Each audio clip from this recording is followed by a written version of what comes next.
네, 수요 예배 오신 여러분 주님의 이름으로 환영합니다. 우리 이 시간 다 함께 박수 치시면서 변치 않는 주님의 사랑을 함께 찬양하겠습니다.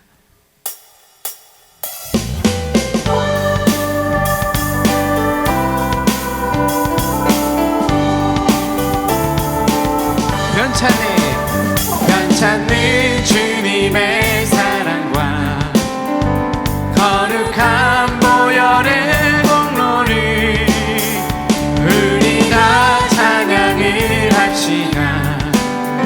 주님을 만나볼 때까지 예수는 우리를 깨끗게 하시는 주시니 그의 피 우리를 눈보다 더 이게 우리를 깨끗게 한 피는 무궁한 생명의 물이새 생명의 구원을 받은 자 하나님 찬양을 합시다. 예수는 우리를 깨끗게 하시는 주시니 그의 피 우리를 눈보다 더 이게 주님의 거룩한 보혈을 날마다 입으로 간증해 담대히 싸우며 나가세. 우리가 천국에 들어갈 때까지 십자가 단단히 붙잡고 날마다 읽으며 나가세. 머리에 면류관 쓰고서 주 앞에 찬양할 때 예수는 우리를 깨끗게 하시는 주시니 그의 피 우리를 눈보다 더 이게 예수는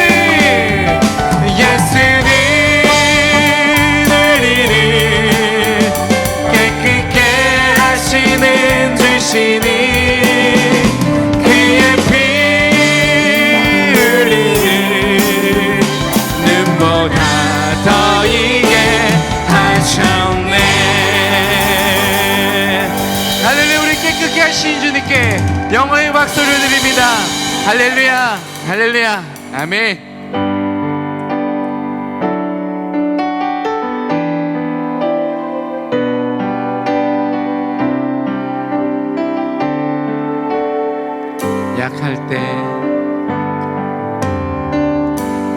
약할 때 강함 되시네.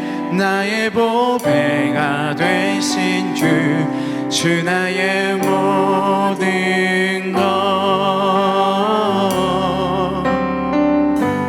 주 안에 있는 보물을 나는 포기할 수 없네. 주 나의 모든 것. 우리 한번 들어볼까요? 약할 때 강함 되시네. 나의 보배가 되신 주 나의 모든 것. 주 안에 있는 보물을 나는 포기할 수 없네. 주 나의 모든 것.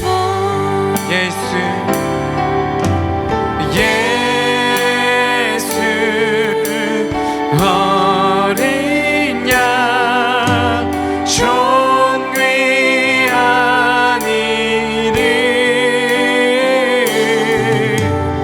예수 어린 양 존귀한 이름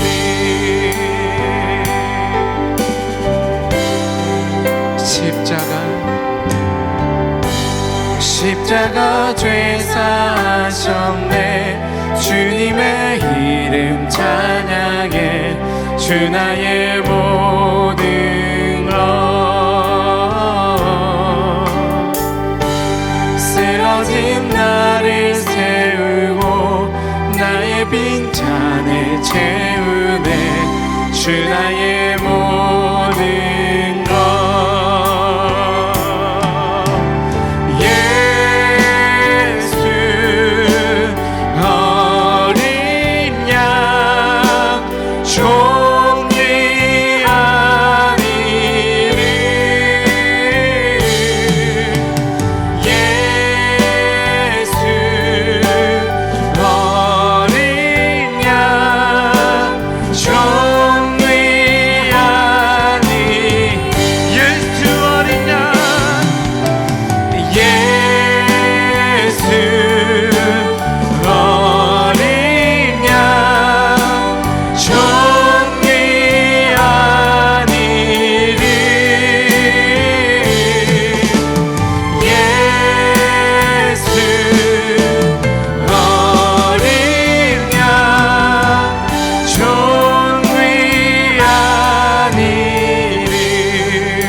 기도하기 원합니다. 하나님, 내가 약할 때 나에게 힘 주시는, 내가 연약할 때 여전히 나와 함께 하시는 그 주님을 보게 하여 주시옵소서. 우리 예배를 통하여서, 우리의 삶을 통하여서 그 주님 주시는 힘을 깨닫는, 체험하는, 경험하는 우리의 삶 되게 하여 주시옵소서. 라는 고백으로 이 시간 다 함께 기도하며 나가겠습니다. 기도합니다.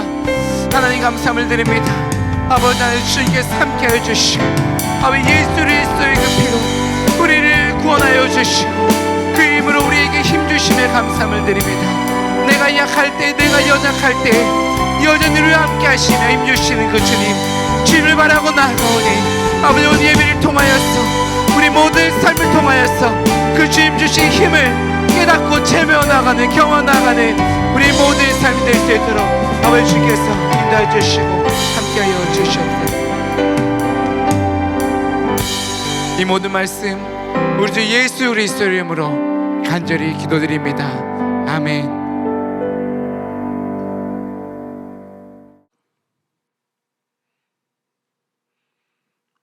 수요예배 오신 우리 빈내리 가족 여러분, 주님의 이름으로 환영합니다. 오늘 우리에게 주시는 하나님의 말씀을 함께 보도록 하겠습니다. 하나님의 말씀은 사사기 6장 11절부터 18절까지 말씀입니다. 사사기 6장 11절부터 18절, 제가 11절을 읽고 여러분들이 12절을 읽으시고 한 절씩 나누어서 읽도록 하겠습니다.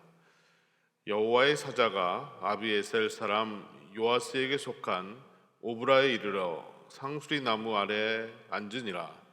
마침 요아스의 아들 기드온이 미디안 사람에게 알리지 아니하려 하여 밀을 포도주 틀에서 타작하더니 여호와의 사자가 기드온에게 나타나 이르되 근 용사여 여호와께서 너와 함께 계시도다 하매 기드온이 그에게 대답하되 오 나의 주여, 여호와께서 우리와 함께 계시면 어찌하여 이 모든 일이 우리에게 일어났나이까?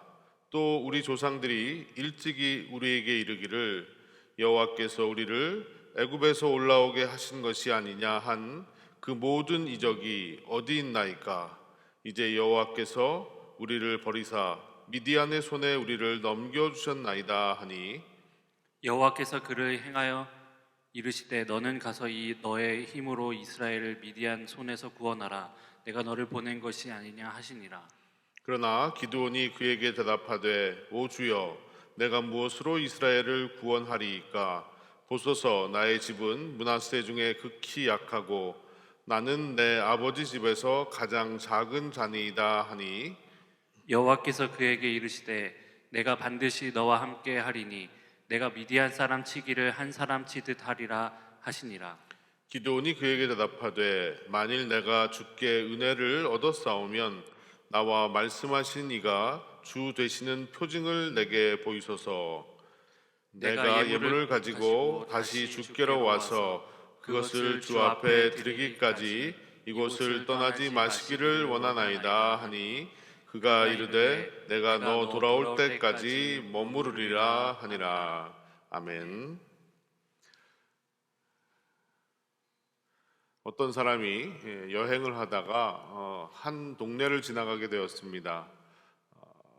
그 동네에 사는 사람과 마주치게 되어서 서로 인사를 나누고 이런 질문을 던졌다고 합니다. 이 동네에서 위대한 지도자가 태어났습니까? 라는 질문을 던졌더니 그 동네에 사는 사람이 이렇게 대답했다고 합니다. 아니요, 이 동네에서는 어린 아기들만 태어났습니다. 라고 대답을 했다는 겁니다. 여러분, 이 말이 무엇을 의미하는 말일까요?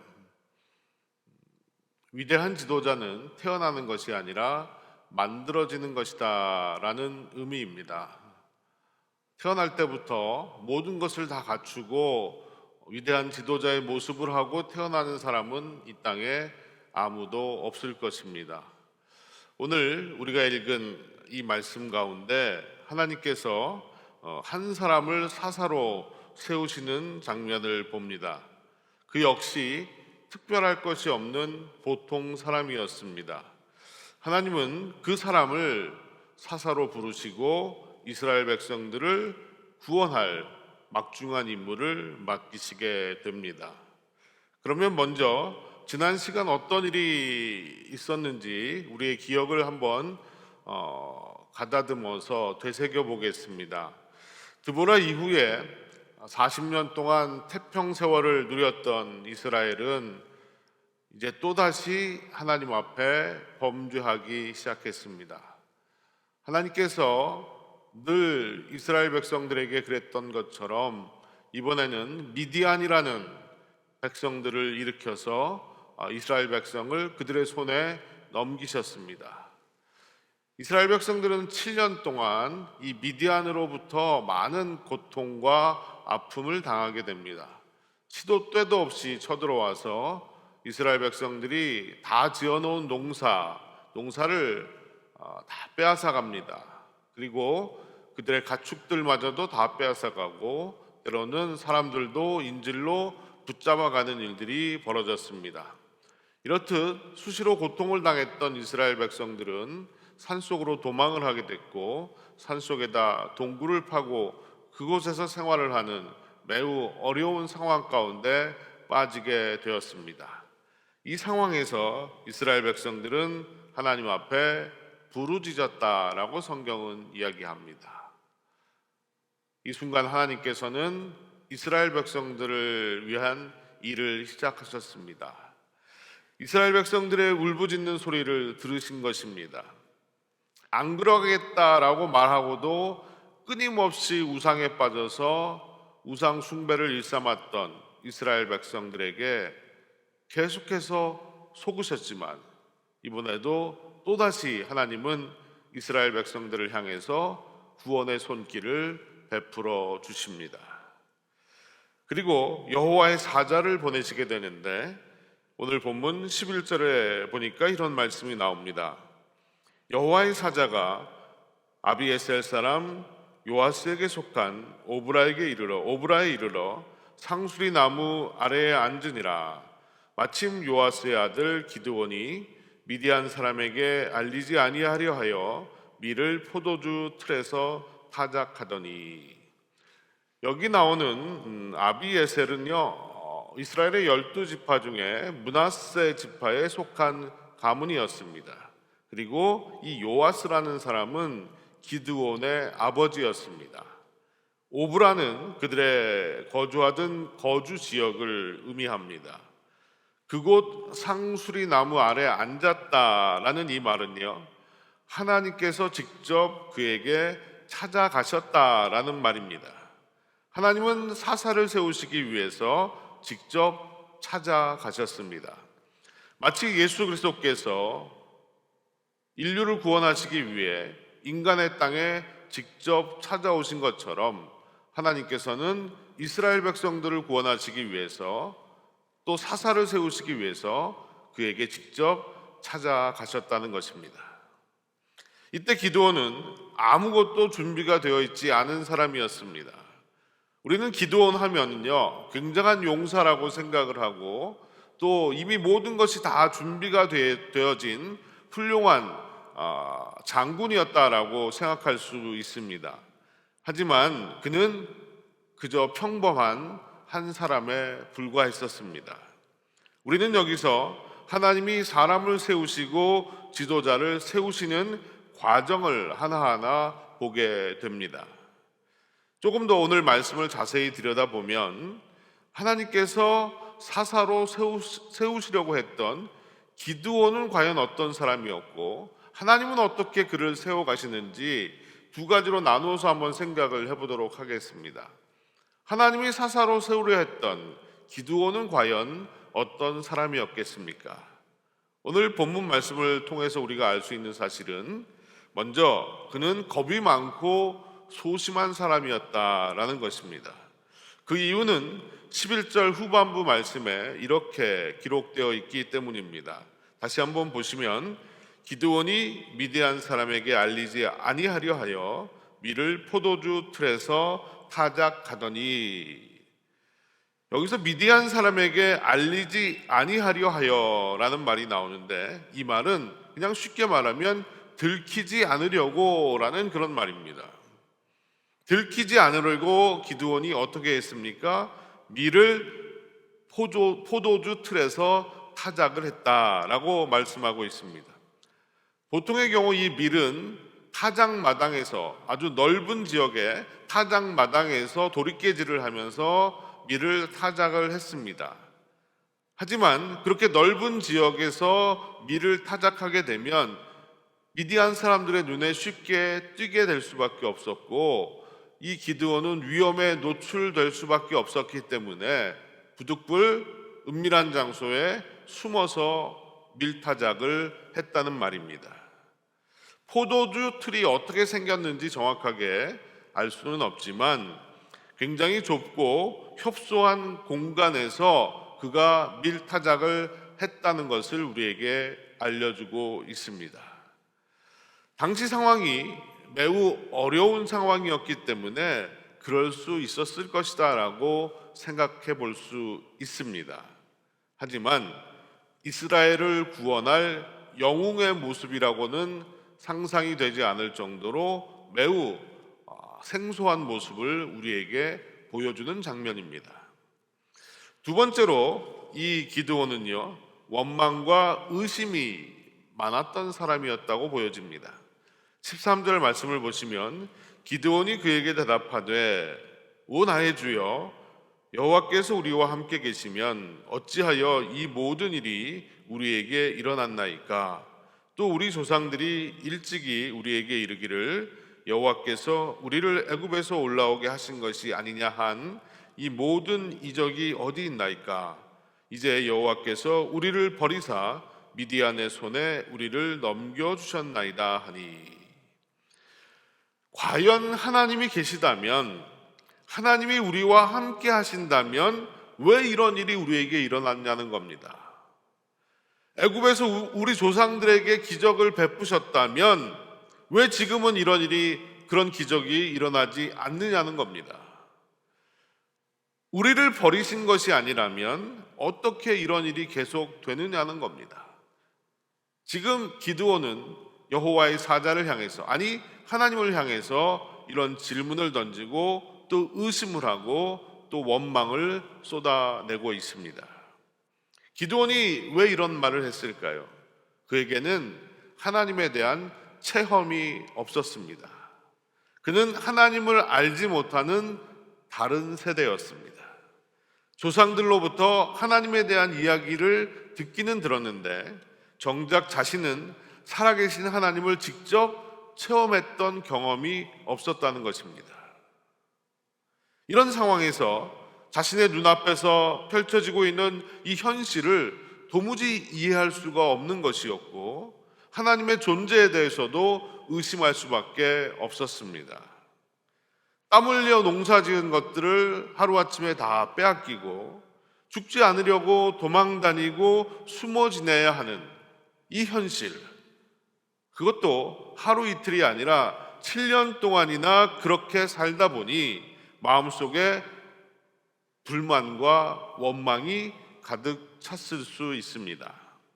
그런데 그의 원망과 의심 속에는 한 가지 빠진 것이 있었습니다. 그것이 무엇이냐 하면 자신의 허물과 잘못을 보지 못했다는 것이죠. 눈앞에 어려운 현실은 보였지만 자신들의 잘못은 보이지 않았던 것입니다. 우리도 우리의 인생이 힘들고 어려울 때 이와 같이 하나님을 향한 원망과 불평과 의심이 생길 수 있습니다. 아무리 애쓰고 노력해도 벗어날 길이 보이지 않을 때 하나님은 도대체 계시는 건가? 하나님은 도대체 뭘 하시는 건가? 라는 생각을 할 수가 있습니다. 이때 우리도 똑같이 기드온처럼 그 순간에 나 자신의 허물과 잘못을 보지 못하더라는 겁니다. 그래서 더 하나님이 원망스럽고 그래서 더 사람들이 싫어지는 그런 상황이 우리에게도 펼쳐질 수 있습니다. 또 한 가지, 기드온이라는 사람은요, 무기력함과 낮은 자존심을 가지고 있었던 사람이었습니다. 자신을 부르시는 하나님의 그 음성에 기드온은 이렇게 반응하고 있습니다. 15절 말씀을 보시겠습니다.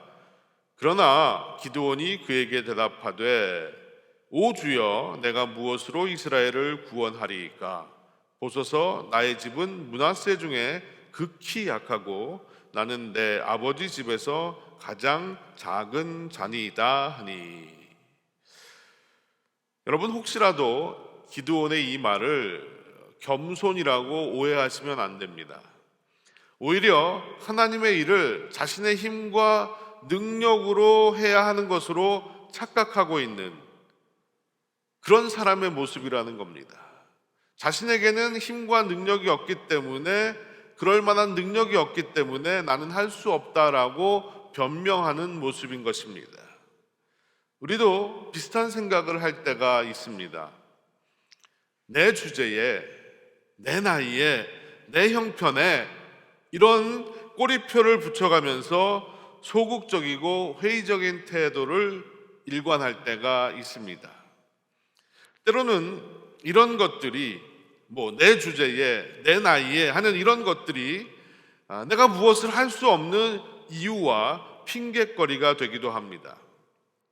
한동안 한국에서 유행하던 그 가요 중에 내 나이가 어때서라는 그런 가요가 있습니다. 저도 그 가사를 다 제대로 알지 못했는데 설교를 준비하면서 한번 찾아보니까 결론은 뭐냐 하면 사랑하기 딱 좋은 나이다, 그런 얘기가 결론이더라고요. 하지만 이 말을 좀 더 다른 쪽으로 적용을 해보면 나이가 결코 장벽이 되지 않는다라는 말일 것입니다. 나이는 단지 숫자에 불과하다라는 말도 있습니다. 이 말은 나이는 숫자로 측정되는 것이 아니라 그 사람의 체력이라든지 그 사람의 삶의 태도라든지 아니면 인격 등의 여러 가지 요소들이 복합적으로 작용이 되어진다라는 말입니다. 꼭 숫자적인 나이가 늙고 젊음을 의미하지는 않습니다. 그런 의미에서 우리는 스스로 정해놓은 한계에 갇혀서 살지 말아야 합니다. 학교박 선생님 365라는 책에 나오는 이야기가 있습니다. 제목은 작은 영웅이라는 제목입니다. 세상은 나폴레옹을 작은 영웅이라 부른다. 볼품없는 작은 키 때문이다. 그러나 이 작은이라는 수식어 때문에 영웅이라는 명사가 더 돋보이는 것이다. 만약 그가 큰 영웅이었다면 감동과는 거리가 먼 반응만 있었을 것이다. 당신은 지금 보잘것없는 수식어를 들고 있다. 작은, 가난한, 약한, 촌스러운. 그러나 수식어가 보잘것없을수록 뒤에 따라붙는 명사는 더 빛난다. 작고 가난하고 약하고 촌스러운 당신. 이제 당신이 들고 있는 초라한 수식어 뒤에 당신이 꿈꾸어온 멋진 명사를 붙일 차례다. 그렇습니다. 약하고 작다는 것이 나의 모습일지라도 그것이 나를 무기력하게 만들어서는 안 됩니다. 약하고 작다는 것은 다른 의미로는 더 많은 가능성을 가지고 있다는 것이고 조금만 잘해도 돋보일 수 있다는 것입니다. 그러나 기드온은 자신을 그런 눈으로 바라보지 못했습니다. 자, 그러면 여러분이 하나님이시라면 이런 사람을 쓰시겠습니까? 겁 많고 소심한 사람, 원망과 의심이 많았던 사람, 무기력함과 낮은 자존감을 가진 사람, 누군가가 자기 소개서에다가 이렇게 기록을 한다면 그 누구도 이 사람을 채용하지 않을 것입니다. 그러나 하나님은 다르셨습니다. 이제부터 지도자를 세워가시는 하나님의 모습을 한번 살펴보도록 하겠습니다. 첫 번째 하나님은요, 그의 가능성을 인정해 주셨습니다. 기드온의 가능성을 인정해 주셨습니다. 오늘 본문 말씀에 아주 중요한 말이 나오는데 12절 말씀을 보겠습니다. 여호와의 사자가 기드온에게 나타나 이르되 큰 용사여 여호와께서 너와 함께 계시도다 하매.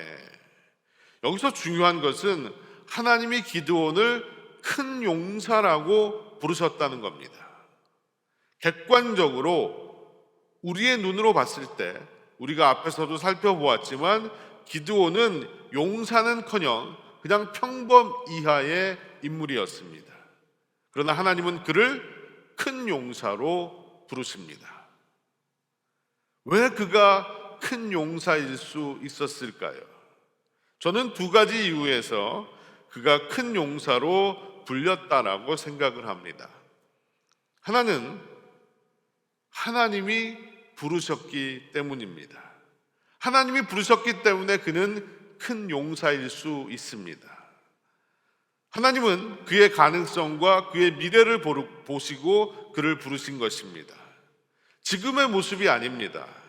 지금은 연약하고 지금은 초라하고 지금은 부족하지만 장차 큰 용사가 된다는 것입니다. 하나님이 부르시는 사람은 하나님이 용사로 사용하시기에 큰 용사가 될 수가 있습니다. 아주 지혜로운 수도사 한 사람에게 방문객이 찾아와서 이런 질문을 했다고 합니다. 사람들이 당신을 지혜로운 사람이라고 이야기하는데 그 이유가 무엇입니까? 라고 질문을 했더니 이 수도사가 이렇게 대답합니다. 나는 사람과 사물을 보는 눈이 다른 사람들과는 조금 다르지요.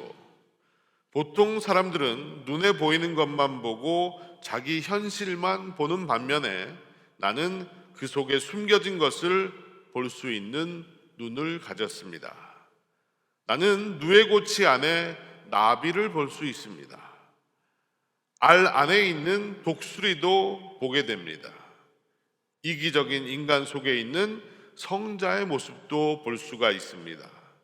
죽음 안에 있는 생명도 봅니다. 분열 속에 내재한 일치도 볼 수 있습니다. 무엇보다도 고난 안에 계신 하나님을 볼 수 있는 눈이 있습니다. 이렇게 대답을 했다는 것입니다. 여러분, 이런 눈은 참으로 귀한 눈입니다. 여러분, 이런 눈을 가지셨습니까? 이런 눈은 바로 하나님의 눈이라는 것입니다. 하나님께 부름받은 사람은 누구나 큰 용사가 될 수 있습니다. 하나님은 하나님의 눈으로 사람을 보시기 때문입니다. 두 번째로 또 한 가지 기드온이 큰 용사가 될 수 있었던 것은 하나님이 함께 하시기 때문이었습니다. 하나님은 기드온에게 함께 하신다는 말을 반복하고 계십니다. 12절에 먼저 보시면요, 여호와께서 너와 함께 계시도다 라는 말씀이 나오고 16절에도 내가 반드시 너와 함께 하리니 라는 말씀을 하고 있습니다. 그렇습니다. 하나님이 함께 하시는 자가 큰 용사입니다. 내가 아무리 힘이 많고 능력이 많아도 하나님이 함께 하시지 않으면 승리할 수가 없습니다. 반대로 내가 아무리 작고 연약할지라도 하나님이 함께 하시면 큰 용사가 되는 것입니다. 큰 용사가 되는 것은 나의 능력이 아니라 하나님의 능력이기 때문입니다. 어쩌면 우리가 더 작고 더 연약할수록 하나님의 능력은 더 크게 역사하실 것입니다. 오병이어의 기적을 다 아실 겁니다. 물고기 2마리와 보리떡 5개, 아주 작은 어린아이의 도시락이었습니다. 그것이 주님의 손에 들림바 되어서 기적을 일으키게 됩니다. 하나님께서는 아무것도 아닌 것도 없고 크고 대단한 것도 하나님께는 없는 것입니다. 내가 크다고 생각하는 그 순간이 오히려 훨씬 더 어렵고 힘든 순간이 될 수 있습니다. 하나님이 크다고 하셔야 큰 용사가 되는 것입니다. 심리학에서 거울 자아 이론이라는 것이 있습니다. 핵심은 이것입니다.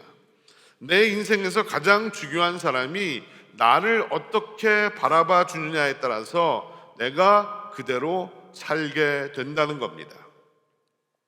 얼굴이 예쁜 사람도 처음에는 자신이 얼굴이 예쁘다는 것을 모르다가 자신을 사랑하는 사람이 예쁘다고 말해줄 때 비로소 자신이 예쁜 사람인 것을 알게 되고 또 예쁘게 살게 된다는 겁니다.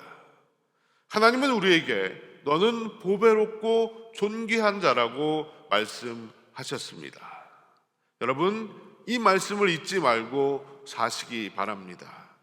하나님이 나를 그렇게 불러주셨고 오늘도 나와 함께 하시기에 우리는 보배롭고 존귀한 자가 될 수가 있습니다. 오늘도 하나님의 눈으로 나를 바라보며 사시기를 바랍니다. 사람들이 하는 말 그렇게 중요하지 않습니다. 하나님은 지금도 계속해서 나를 향해 너는 보배롭고 존귀한 자라고 말씀하고 계십니다. 이 하나님의 음성에 귀를 기울이시고 하나님의 눈으로 나 자신을 바라볼 수 있는 여러분들이 되시기를 간절히 축원드립니다.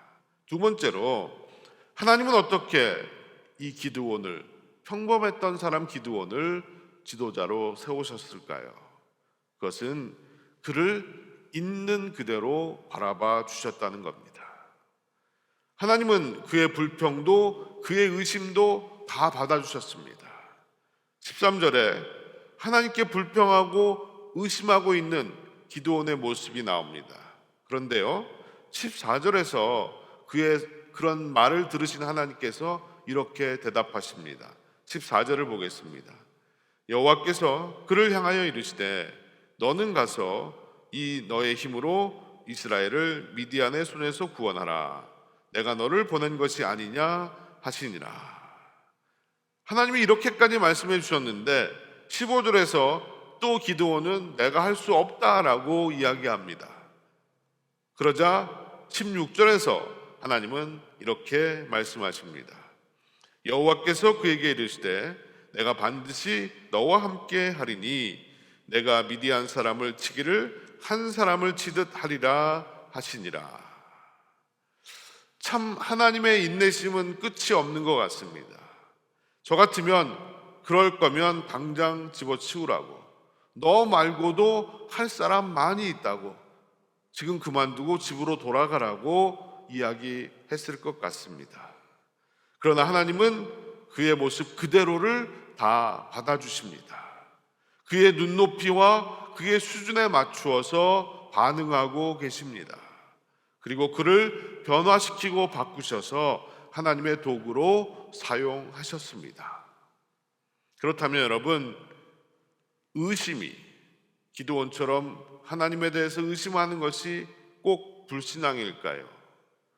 우리가 분명히 기억해야 되는 것은 의심과 불신앙은 다르다는 것입니다.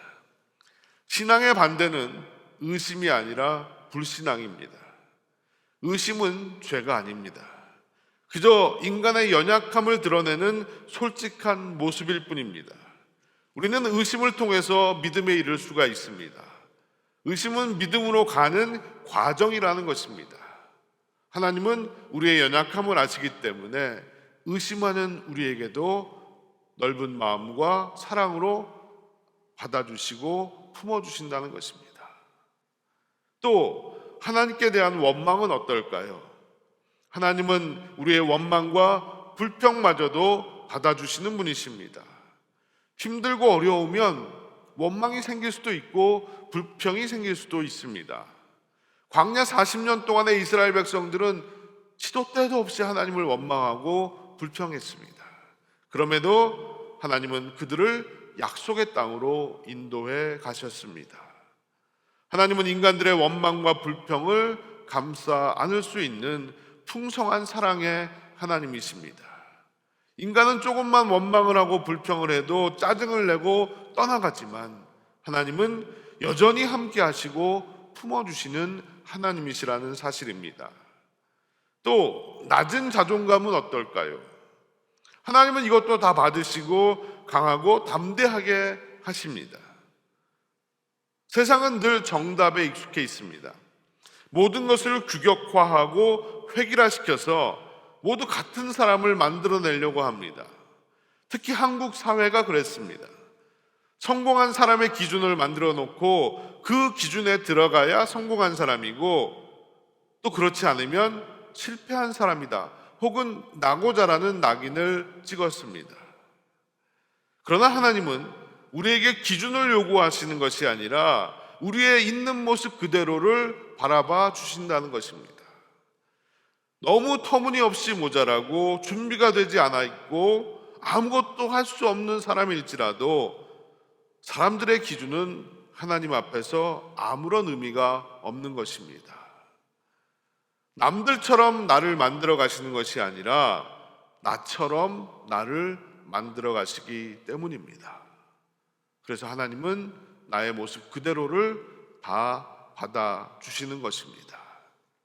여러분, 오늘 기드온을 부르시는 하나님의 모습에 우리가 잊어서는 안 되는 아주 중요한 두 가지가 있습니다. 있는 모습 그대로를 받아주시는 하나님, 그리고 장차 가능성을 보시는 하나님. 이 하나님이 나의 하나님이십니다. 이 하나님이 기드온의 하나님만이 아니라 나의 하나님이시라는 겁니다. 우리가 비록 기드온처럼 허점도 많고 연약하고 부족한 인간일지라도 얼마든지 하나님 앞에서 쓰임받을 수 있고 능력 있는 인생을 살아갈 수가 있습니다. 여러분, 지금 우리가 어려운 시간을 지나고 있지만 기죽지 마십시오. 우리는 하나님의 용사들입니다.